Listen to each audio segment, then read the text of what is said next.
ISTV की मणिपुरी पाव मियंग ताबिरी पपुमना मकू ताराम नौक्सरी हौजिक अहनबद मरुइगा पाव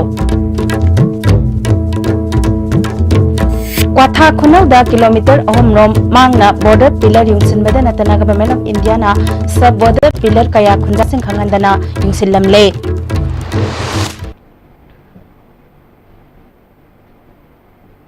हौजिक मपोंगइबा पाव पिजरी Indo Myanmar ngमखाई की क्वाथा खुनौदा मणिपुर की लम किलोमीटर अहमरोम मांगना बॉर्डर पिलर नंबर 81 युंगसिलमबदा नतना खुंजासिंग खंगंदना सब पिलर कया अमसु नौना युंगसिलमले नौना युंगबा बॉर्डर पिलर अमदी सब पिलर सिंग यत्नबा यावदना यानरे हाइना सही तवगदबनी हाइना डीसी टेक्नोपल ए तोंबिकांतदा सर्वे ऑफ इंडिया ना अकनबा प्रेशर पीरे डीसी मसानदी मणिपुर की लम्मांगना खुद पीबा ngamloi असेंगबा चेचांग सिंग सुना लै इंडिया गवर्नमेंट ता चपचाना खंगनगनी हाइबा फिरेप लौरे हिरम सिदा पौदममा लास्ट ईयर म्यांमार के इंडिया का मीटिंग में तवेबा देहरादून दा अद लेमनगिबदुई मतुंगिना साइन दो तबम थोयना हाइबा अदु खजन येंबियोना आई अदु येंगे अदुबो अयहांगना येंबा जगह से 81 82 83 से मसी लोइथोखिसि अदुगा पुना तौसे हाइजबनेना मोइना हाइबदि मथंग चाहि दा दुदि येंगा तौसे हाबनि नो येंगिबा जगह अदुगा पुना तौगदमनि अदुना हुजि येंदबा 81 जे येंगिनि अदुगा तौसे हाबगि ngasi लाइबनि मणिपुर गवर्नमेंट ने इंगोंद साइन तौना मेसेज थारे अदिगोंद कॉपी लेचरे आई पिथोकसगे अदु होम ना तारपनि English ngani tara marida indo myanmar border faring da kilometer tara ahan bagi oina border fencing horokpada manipur gi miyamna asobo yo horoktuna border fencing makha chathabe yaroi hairo border fencing sing se manipur gi lamanga fencing torokpani haina miyam gi akan ba ihu lakpadagi matamdu leba wathok oroktuna hairo border fencing do makha tana chathaba thingki मोना लमदु ओन मतमदा कोथा प्रजा म्याम ताकपिपम थोकपुरा हाइबि वखलोन दाइ खले अदुबु हौजि हौजि लैरि फाउदि तसिमदे कनाम तसु Laiba lump ओलिबा तौरिबा म्यामसे कोथागी प्रजा चिप अमसु लैरि कोथागी लम मपु अमसु लैरि अदु इंदा क्रुमेना तरुगा सुंग सपोदु अखोइ ngakсel मदि अखोइनि अदु अखोइ खितंग इन्फॉर्मेशन पिफम थोकपुरा हाइना आई खले नुंदांग दै युंगम बगम बोरम तारे अदुना मसिगी प्लेयर सि सनरवाय अदुगा मसिदि आइदि अयाक हाइजवरदि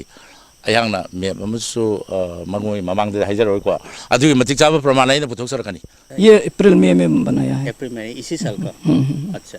कि ये जो हम लोग बनाया है ये तो हम लोग ऑलरेडी हम लोग का ऑर्डर है वहाँ से सर्वे ऑफ इंडिया से ऑर्डर है ये बनाने के लिए सब पिलर यहाँ 80 से 81 81 से 82 बस सी स्केल मक्ति तौदरगसु किलोमीटर अहुमनम चांगना युंगमने सिदगेदि आई हुजि चसगे तोइसे चलगा खंगसु खंगने अखोइ खंमिनारनि हुजि अखोइ चटका तोरेदना जटपा मतमदा किलोमीटर क्या ओइगे हैबदो अखोइ कनो स्केल यावदरगसु अखोइ मेंगदा खंबिरानि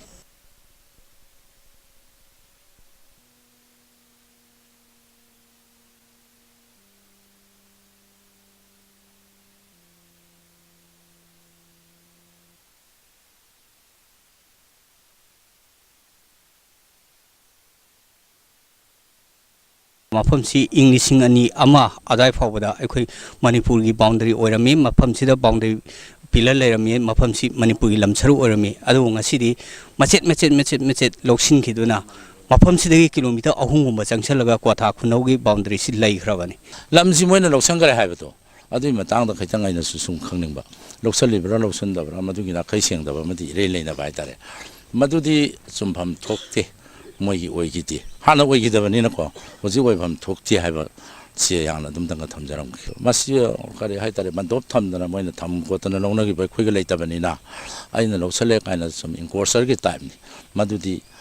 कयते नफु साफु की थबंगनि मदु फंगसुम सुमोय मणिपुर की बॉर्डर से तसेंगना लाइखाय अमा ताना इसागी ओइजरम मफमदुदा ओइदबा तारगदि महाग मसा सोइ तोबा ngमोय हाबसे लैंगाक मपुगी मफमदा महागना पाउजेल अमा पीगदोरी ISTV न्यूज़ की दमा खराकपम नावगल लोइना ना पौदम जय बरिचार रंजन क्वाथा खुनौ border pillar number 81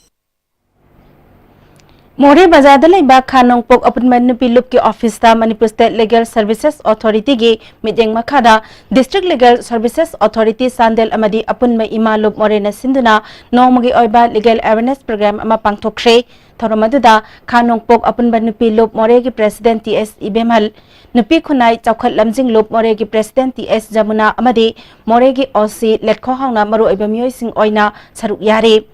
resource person ओइना advocate K Dhani Singh M Noton Singh अमदी ओसी लेटखो हाउना वांगांखी Thawbal College the Computer Science subject ta honors tamba phangandababu mahiroi singna yaningdaba phongdoktuna college aduki administration block amadi college ki main gate solon sinkhre college aduki mahiroi ningthojam Kennedy kauba amana semester mari mak pass tawduna final year da computer science honors tawgadaba adu college asida masigi khodong chaba leitabana mahiroi singna awaba thengnari mari lenaba singna athuba matamda mijeng changbiyu haikhi Jeribasi home keeper matam kaya mamang bagi su aku gi satu singna aku gi computer department si honors happy wo hadno kaya hana tanadun laksabani mari lainaba department sing mari lainaba authority sing dai koi satuna haijaba ba haijarore adu ngasi bobda kanamtana tabirakta badagi karigumba action mata lokhat pirakta badagi karigumba thabam ta doberakta badagi akoi tongan ba agitation mayam ma sangsin jena khana mani adu bo akoi solution jaba hojabani aduga akoi karigumba sigi honors hangbasina hangdaba taragadi adumak hangdaba taragadi akoi adumak thongji lon adumak leijagani aduna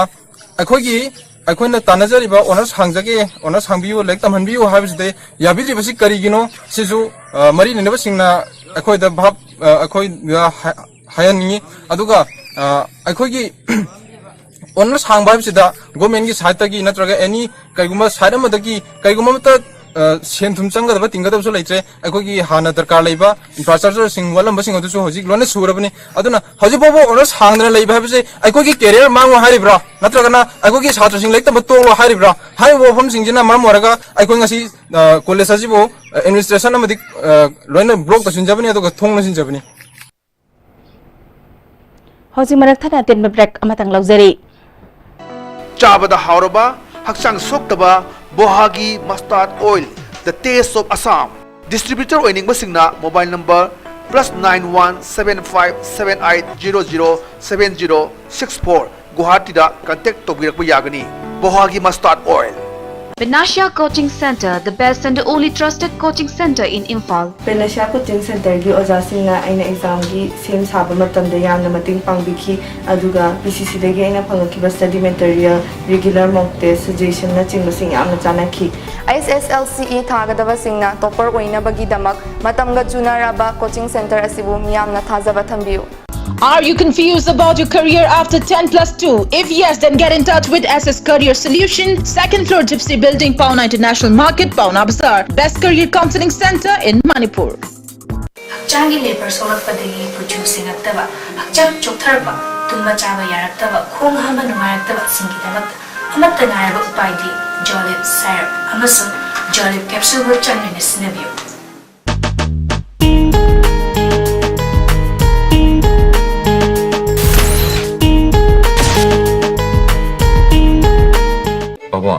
Greg John gidi Tatis College di mamal suma phang kuding chamane yo suma ngaro pista salabnina adu suma takta superlink footing gi offer mamam pirisi di tas electric rang no sin bagum na yo tisin bayar dudi sanagi mohut yangna sin bayar MS Iramdam ki Laisil Aqua Project Private Limited Kabo Laikai Dolaland Dalaiba Ekoigi Factory da 250 ml 500 ml 750 ml 1 liter amadi 20 liters packaged drinking water marangkai no phangbiragani naungno puthok saba packaged drinking water asigi taste kaubo sungam ngamloi Bohagi Mustard amadi refined oil, the taste of Assam. Bohagi oil Jabiu. Karupati Oibiu. Masida Sunatana, Lucky Coupon Price, Mayam Amasu, Lajari, Adongi, Manaknakpa store dagi, Fangbigani.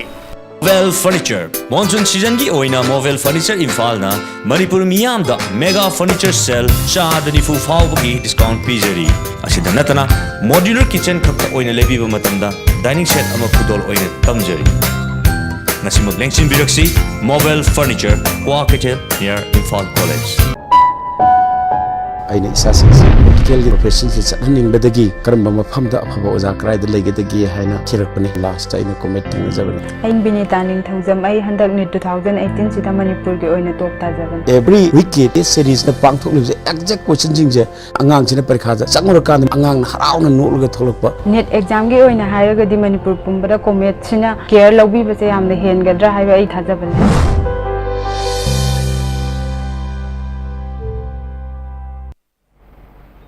Break की तुंगदा ताराम नौकसरी मखाताबा पाउदा इसिंग इचाउना सोहलबा मणिपुर की तोंगान तोंगान बा खुंगंग सिंह सी popular front of India Manipur state की कादर सिंह सतुना तेंगबांग की पोलम सिंह यंथोख्रे कियामगई उरुप कैराव अराप्ती पाउबिटेक इरोंग अमदी उचिवाना सिंह मफम सिंहदा तेंगबांग की पोलम सिंह यंथोखी फुवाला वाटर सप्लाई स्कीम तरुतना लेहनबा बिष्णुपुर डिस्ट्रिक्ट की एसपी की मिटिंग मखादा पुलिस पर्सनल सिंगना वाटर सप्लाई स्कीम की कोई मफम सिंह सेंगदोख्रे हजिक अरेबदे मरोइबे पाउ अमुक क्वाथा खुनौदा किलोमीटर अहुमलोम मांगना बॉर्डर पिलर युंसिलदना तना गवर्नमेंट ऑफ इंडिया ना सब बॉर्डर पिलर कया खुंजा सिंह खंगंदना युंसिलमले हौसिकी ओइनादी मतंग सिदा लोइसिनजरी मियंग ताबिरिबसिंग बो अमुक हना खुरुमजरी।